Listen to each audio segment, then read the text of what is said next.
Bharat Nepal border पर अवैध मदरसों के जाल से कई सवाल उठने लगे हैं। न्यूज 18 ने इंडो नेपाल बॉर्डर की पड़ताल की तो कई बड़े खुलासे हुए। न्यूज 18 की टीम ने यूपी से सटे जिलों के बॉर्डर पर भी जाकर मदरसों की हकीकत को जानने की कोशिश की। देखिए,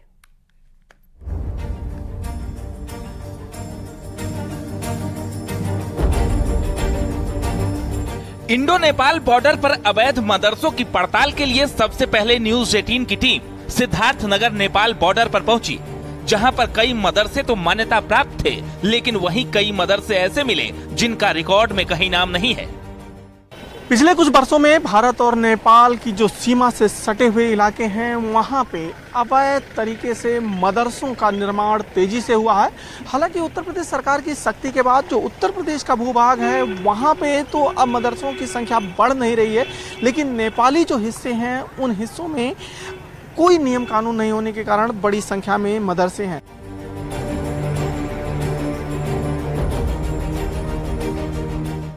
सिद्धार्थनगर के भारत नेपाल सीमा के खुनवा बॉर्डर पर जब न्यूज 18 ने पड़ताल की तो पता चला कि यूपी में योगी सरकार के आने के बाद अवैध मदरसों पर लगाम लगे हैं, लेकिन नेपाल की सीमा पर अब भी धड़ल्ले से अवैध मदरसे चल रहे हैं। हालांकि स्थानीय लोग बताते हैं कि योगी सरकार की सख्ती के बाद नेपाल बॉर्डर के मदरसों के संचालन में बदलाव हुआ है। पहले बड़े मदरसे हुआ करते थे, जो अब छोटे छोटे मदरसों में तब्दील हो चुके हैं। लेकिन नेपाल में जो चल रहा है उसमें अस्थिर सरकार होने के कारण, चाइना का दखल होने के कारण, यहाँ जो मदरसों के संचालक हैं जिनका अवैध संबंध कहीं ना कहीं ISI वालों से है, अन्य लोगों से है, जितना तमाम हुआ, भारत से जितने भी भागे अपराधी वो सब नेपाल में शरण लिए, तो उनके चलते यहाँ एक जाल सा बिछाया जा रहा है, एक चिकन नेक की तरह बनाया जा रहा है कि अगर यह नेपाल पे हम अपना प्रभुत्व जमा ले गए तो नेपाल, पाकिस्तान, बांग्लादेश ये सब मिला के एक अयोध्या के बॉर्डर तक विस्तार इनका किया जा सकता है, जो एक योजनाबद्ध तरीके से किया जा रहा है। और यहाँ भारी मात्रा में बंगाली घुसपैठिए भी बताए जा रहे हैं जो नेपाल में है। जो नेपाल हो पाएगा, लेकिन हाँ कुछ शंका लग रहा है कि ऐसी कुछ गतिविधियाँ चल रही हैं, क्योंकि वहाँ का फंडिंग जो है इतनी ज़्यादा व्यवस्था जो है कहाँ से चल रहा है खर्चे, तो हालांकि एक मान्यता प्राप्त मदरसे के मौलवी इमरान से हमने बात की तो इनका कहना है कि अवैध मदरसों के संचालन में कमी आई है, लेकिन 2 कमरों में मदरसे चलाना गलत है। अगर 2 कमरे बनाए हैं तो गरीबी की बुनियाद पर कोई मदरसा, छोटे छोटे बच्चे कहाँ जाएंगे पढ़ने। गांव वालों ने अपने हिसाब से एक मौलाना को रख लिया है दीनी तालीम देने के लिए। छोटे छोटे बच्चे हैं, वही पढ़ते हैं, 10-5 बच्चे। अच्छा, ऐसे मतलब छोटे छोटे वाले खुले, छोटे छोटे खुले होंगे। गांव के लोग जो नमाज पढ़ाते हैं इमाम साहब, वही बच्चों को भी पढ़ा देते हैं, बस इतना ही है। अच्छा, गाँव में? हाँ, गाँव में ऐसे ही।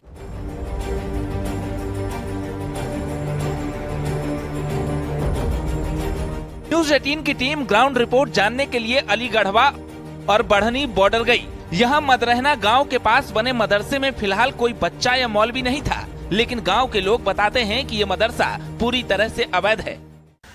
इस वक्त मैं मदरहना में खड़ा हूँ और ठीक मेरे पीछे ये जो छोटा सा मकान दिख रहा है, इसमें जो है मदरसा संचालित होता है और यहाँ पे आके पढ़ाई होती है। हमारे साथ यहाँ एक माता जी हैं जो इसी के यहीं बगल के ही रहने वाली हैं, यहीं के रहने वाली हैं। माता जी, यहाँ कौन पढ़ाता है आके?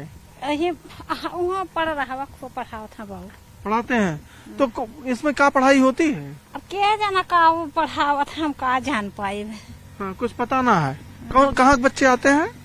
और पेपर हवा का आवत है, पढ़ रहा का आवत है, ये 2 गाँव का आवत है। तो मतलब ये इसमें मतलब दीनी शिक्षा दी जाती है कि मुसलमान हुई? मुसलमान लड़के आवत है, हिंदू। लेकिन कुछ संभावना लग रही है, लेकिन ऐसे इंडिया है, इसको बंद होना चाहिए। अवैध जो है वो अवैध होना है, तो खास करके बॉर्डर पे।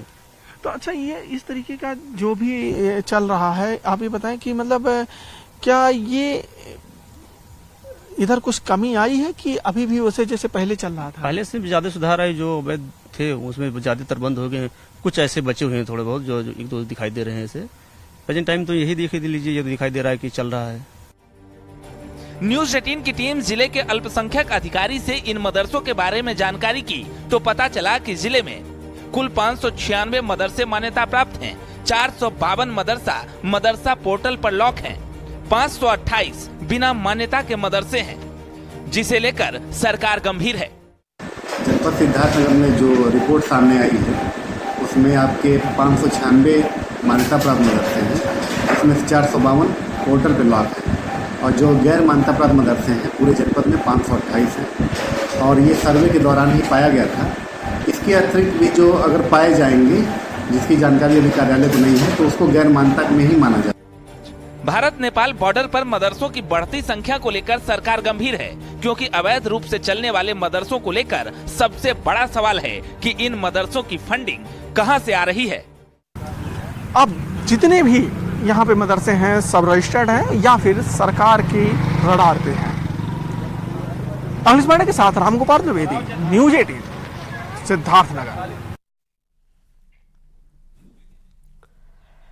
और इसी तरह इंडो नेपाल बॉर्डर पर बहराइच जिले की पड़ताल की तो पता चला कि अवैध मदरसों में अब भी गतिविधियां जारी हैं। सरकार के सर्वे में जिले में कई अवैध मदरसों की पहचान हुई, लेकिन अब भी सैकड़ों मदरसे बिना रोक टोक के चल रहे हैं।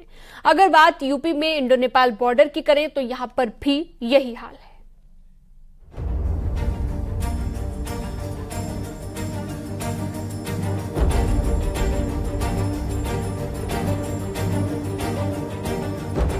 बहराइच जिले में नेपाल सीमा पर अवैध मदरसों का संचालन अब भी धड़ल्ले से चल रहा है। बहराइच जिले की 2 तहसील नेपाल बॉर्डर की सीमा को छूती हैं, मोतीपुर और नानपारा, जिसमें कुल 353 मदरसे संचालित हैं। वहीं सिर्फ 88 मदरसे मान्यता प्राप्त हैं। अभी हाल में सरकार ने जो सर्वे कराया है उस सर्वे में गैर मान्यता प्राप्त मदरसों के संचालकों में हड़कंप मचा हुआ है।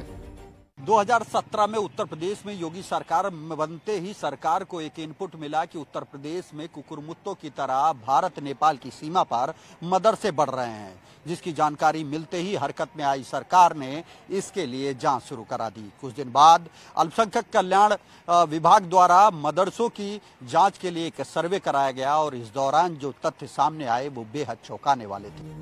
खबर है कि सरकार के सर्वे के बाद अवैध मदरसा संचालकों ने अपने मदरसों को मस्जिदों में शिफ्ट कर दिया है।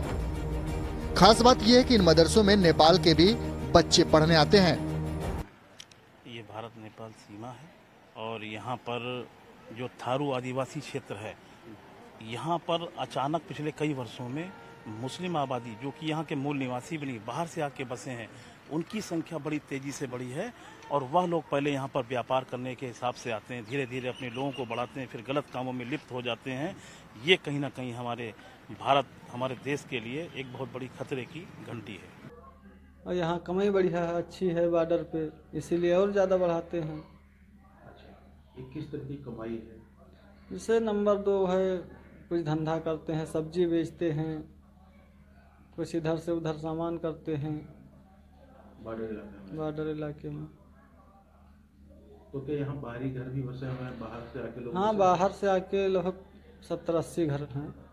70-80 घर। नेपाल बॉर्डर पर अवैध मदरसों के बढ़ने का कारण यहाँ की खुली सीमा है। पुलिस के मुताबिक मुस्लिम युवा यहाँ आसानी से तस्करी का काम भी करते हैं। उस जो इलाके हैं लखीमपुर में एक सर्वे कराया गया था, तो जिसमें 245 मदरसे ऐसे पाए गए थे जो अवैध रूप संचालित थे और जो 250 मदरसे ऐसे थे जो वैध पाए गए थे। लगभग 70 मदरसे ऐसे हैं जो बहराइच बॉर्डर से लेकर कृष्णा नगर तक जो बॉर्डर जो स्कूल जो मदरसे मस्जिद की आड़ में चलाए जा रहे थे या छोटे छोटे छप्पर बनाए जा रहे थे वहाँ चलाए जा रहे थे। लेकिन इसमें सोचने वाली बात यह है कि जो मदरसे जो संचालित हो रहे थे वहाँ पे ना तो कोई ऐसी आबादी बड़ी आबादी रही है और ना ही कुछ ऐसा बहुत ज़्यादा पॉपुलेशन होती है। लगातार जो 5-6 साल से देखा गया है पिछले से कि मुस्लिम आबादी के लोग बाहर से, भारत के बाहर से लोग, भारत के ही जो अन्य प्रदेशों के लोग हैं जो आ रहे हैं, लगातार आते हैं, कुछ छोटा सा व्यापार करने आते हैं, जो कि व्यापार करते हैं। और जो भारत और नेपाल का एक खुला बॉर्डर सीमा है, खुला बॉर्डर सीमा होने के चलते जो आसानी से तस्करी की जो कारोबार हैं उनमें भी लिप्त पाए जाते हैं। बॉर्डर इलाकों में मुस्लिम आबादी ज्यादा होने के कारण तस्करी करने वाले आसानी से बच भी जाते हैं। फिलहाल अवैध मदरसों पर सरकार की कार्रवाई जारी है। हमारे जनपद बहराइच में नानपारा और मिहीपुरवा 2 नेपाल बॉर्डर से सटे हुए तहसीलें हैं। इनमें कुल 353 मदरसे जो हमारे पास जो आंकड़ा है उसमें हैं, जिसमें से 88 मदरसे मान्यता प्राप्त हैं और बाकी 65 मदरसे ये गैर मान्यता प्राप्त हैं। अब अभी तो मान्यता प्राप्त गैर मान्यता प्राप्त मदरसों का सर्वे कराया गया है, इसकी भी विस्तृत जांच हो रही है। बहराइच का बड़ा इलाका नेपाल बॉर्डर से लगा हुआ है। फिलहाल मदरसों पर कार्रवाई के लिए योगी प्रशासन की तैयारी हो रही है। अब जल्द ही जिले में अवैध मदरसों पर कार्रवाई की जा सकती है। जो भारत के सीमावर्ती जिले हैं, चाहे वो लखीमपुर हो, बहराइच हो, सिद्धार्थनगर हो, श्रावस्ती हो, बलरामपुर हो या फिर सिद्धार्थनगर और गोरखपुर तक जो 13 जिले हैं, उनमें स्कॉलर्स पहुंचते हैं और कहीं न कहीं इस तरह के छोटे मोटे और अवैध मदरसों के जरिए वो दीनी शिक्षा के साथ ही साथ भारत के खिलाफ उकसाते हैं। ऐसे में सरकार ने इनका चिन्हित कर लिया है और जल्द ही इनके खिलाफ बड़ी कार्रवाई भी की जाएगी। कैमरामैन अनिल मौर्य के साथ राजीव प्रताप सिंह, न्यूज 18, बहराइच, लखीमपुर।